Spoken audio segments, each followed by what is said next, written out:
नमस्कार, मैं सौरभ पंत, सहायक अध्यापक एलटी गणित, राजकीय इंटर कॉलेज सत्यों, ब्लॉक लमगड़ा, जिला अल्मोड़ा में कार्यरत हूँ।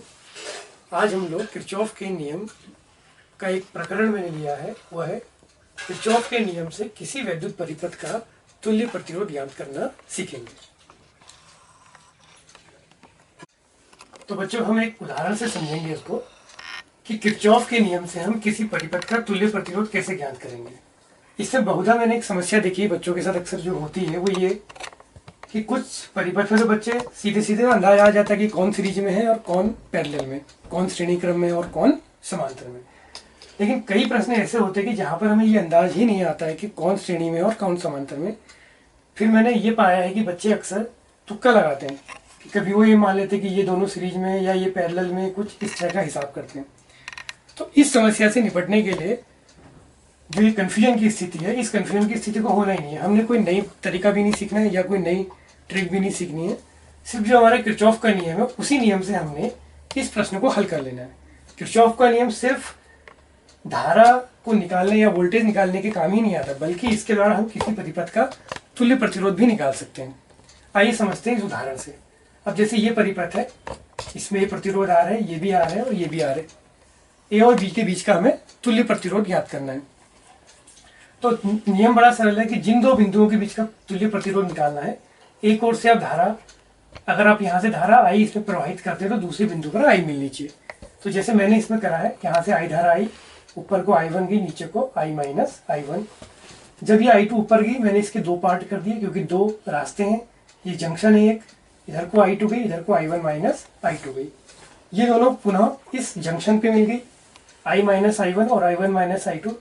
तो यहाँ चलेगी I माइनस I2, ये दोनों मिल गई, यहाँ कितनी आ गई I। तो ये होना बहुत जरूरी है कि जब हमें एक ओर से I धारा डाल रहे हैं तो दूसरा बिंदु जिसके बीच का तुल्य निकालना है वहां पर भी I धारा आनी चाहिए।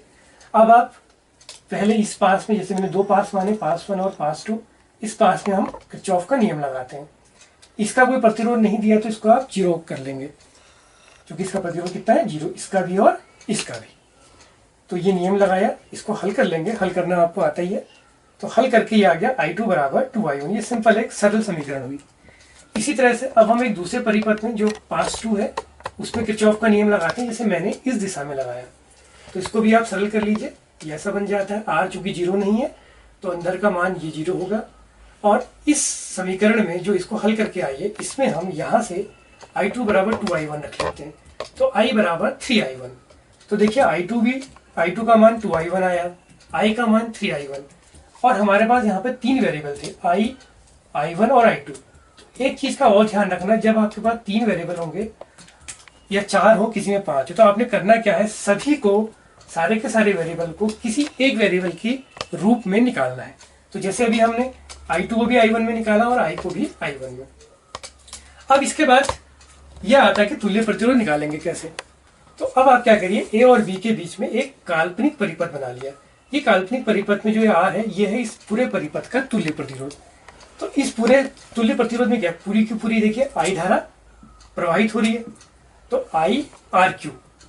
और इसके बाद आप इससे जुड़ता हुआ चाहे तो ये परिपथ ले लीजिए, चाहे आप ऐसे ले लीजिए, चाहे आप ऐसे ले लीजिए, कोई भी एक पास ले लीजिए। तो जैसे मैंने ये वाला पास लिया है, और इस पास में देखिए यहाँ पर 0 प्रतिरोध है, धारा थी I माइनस I1, I की जगह पर मैंने 3I1 रखा तो ये 2I1 आ गया।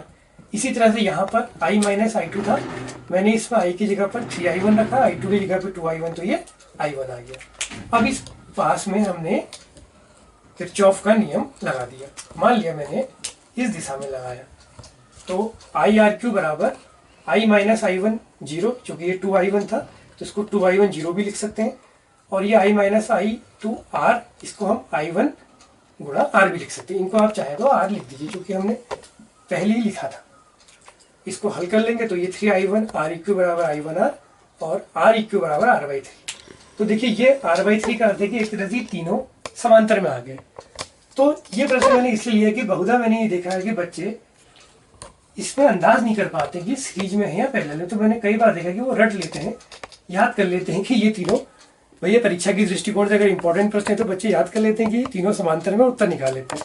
तो आपको कहीं कुछ याद करने की जरूरत नहीं है, आप सीधे किरचॉफ का नियम लगाइए और इस तरीके से आप तुल्य प्रतिरोध निकाल सकते हैं ऐसे परिपथ का जहां पर आपको ये अंदाज ना आए कि कौन समांतर क्रम में और कौन श्रेणी क्रम में। आइए बच्चों एक उदाहरण और देखते हैं। ये जरा सा कॉम्प्लिकेटेड सर्किट ले लिया है, ये क्यों लिया इसको मैं आपको बाद में बताऊंगा। तो फिलहाल आप वही करिए, जैसे ए और बी के बीच का तुल्य प्रतिरोध ज्ञात करना है। आप ए बिंदु से हमने धारा आई ली है, जैसे मैंने यहाँ पे लिया, देखिए I1 ऊपर, I माइनस I1 नीचे, फिर इस जंक्शन पे पहुंची, इधर को मैंने I2 प्रवाहित किया तो इधर को आ गई I1 माइनस I2, ये दोनों यहाँ पर मिली, और इधर को मिलेगी I3 और इधर को बची I minus I2 minus I3, ये इस जंक्शन पे मिल गई I3 और I2, तो यहाँ को आ गई I2 प्लस I3। इसके बाद हमारे पास 3 पास हैं, 1 2 और 3। इन 3 पास से मैंने किरचॉफ के नियम लगा दिए और उसको सरल कर दिया, तो 3 समीकरणें बन गई। इस नियम से आप अपने तरीके से भी किरचॉफ के नियम लगाएंगे और I में 3 समीकरण बना लेंगे। अब देखिए इसमें I, I1, I2 और I3, इसमें 4 वेरिएबल हैं। तब हमारा टारगेट क्या होगा कि 4 वेरिएबल में से 3 को किसी एक के रूप में निकालेंगे। जैसे मैंने सबको क्या करा, जब इनको हल करा तो I, I1 और I2 को सबको I3 के रूप में निकाला है। इनको हल करा, I बराबर 7I3, I1 बराबर 3I3, I2 बराबर 2I3। तो जब ये मान निकल जाएंगे तो इस सर्किट को हम दोबारा बनाते हैं। अब जहाँ पे I1 थी वहाँ आ गई 3I3, यहाँ पर थी I माइनस I1 4I3, यहाँ थी I1 माइनस I2, तो उसको हल करेंगे तो ये I3 आ गई। ऊपर को I2 थी तो I2 का मान 2I3, तो ये सारे मान हमने रख दिए। इसी तरह से आप यहाँ पर थी I2 प्लस I3, तो I2 प्लस I3 करेंगे तो 3 और 2 5, तो इस तरह से ये 2 थी तो ये हो जाएगी 3I3। इस तरह से आप इसको हल कर सकते हैं। अब इसका तुल्य प्रतिरोध निकाला, माना तुल्य प्रतिरोध हमने Req मान लिया, तो फिर मैंने बताया कि कोई भी एक पास ले लीजिए, चाहे तो ऐसा ले लीजिए चाहे ये वाला ले लीजिए, मतलब ऐसा लेंगे जिसमें ये बाहर वाला Req जरूर आ जाए, इक्विवेलेंट प्रतिरोध इनका। तो जैसे मैंने सबसे सरल ये वाला लिया है, तो 4I3 into R plus 4I3 into R बराबर I इंटू RQ। I की जगह पर 7I3 और हल कर लिया तो 8/7। ये उदाहरण मैंने इसलिए लिया है, अक्सर हमारे जो बच्चे होते हैं वो जो कंपटीशन का एग्जाम देते हैं, खासकर छोटे शहरों के, तो उन्हें लगता है कि भैया इस चीज़ के लिए कोचिंग करनी बड़ी ज़रूरी है। तो ये जो है कोई नया नियम नहीं है। आगे IIT के जो क्वेश्चंस हैं या कंपटीशन या कोई इंजीनियरिंग के, या आप अपनी NCERT में भी बड़े अच्छे अच्छे प्रश्न दिए रहते हैं, उनको अगर आप हल करें इस किरचॉफ के नियम से, जहाँ पर आपको लगता है कि आप श्रेणी क्रम और समांतर क्रम को नहीं पहचान पा रहे हैं, आप वहाँ पर क्या करेंगे, सीधे सीधे किरचॉफ का नियम लगाएंगे और ये उत्तर आ जाएगा। आप किसी भी परिपथ में इसको कर सकते हैं, आपको कोई टेक्निक या ट्रिक याद करने की जरूरत नहीं है। जो ट्रिक से बनती है देखो यहीं से बन जाती है। अब इसमें देखो आप, हमने इसमें सब अलग अलग धारा मानी थी, जब हमने हल किया तो क्या हो रहा है देखो, जैसे ये सर्किट को अगर हम देखें, अगर मैं इसको बीच से काट दूँ तो इधर का सर्किट और इधर का सर्किट कैसा बन जाता है, एक दूसरे के अपने उसको फोल्ड कर सकते हैं। तो जब भी इस तरह की सर्किट आपको मिलेंगे तो देखो जो धारा इसमें गई वही धारा इसमें चलेगी, इस पे जो धारा आई वही धारा इसमें चलेगी। तो ये ट्रिक्स इसी से बनती है, तो आपको ट्रिक्स से रटने की जरूरत नहीं है। आप अगर किरचॉफ के नियम से सारे प्रश्न बनाएंगे तो आपको ये ट्रिक्स अपनी खुद ही ईजाद कर लेंगे। आशा करता हूँ कि आपको पसंद आया हो और आप अब अपने जो टिपिकल क्वेश्चंस हैं उनको इस किरचॉफ के नियम से बनाने का प्रयास करेंगे।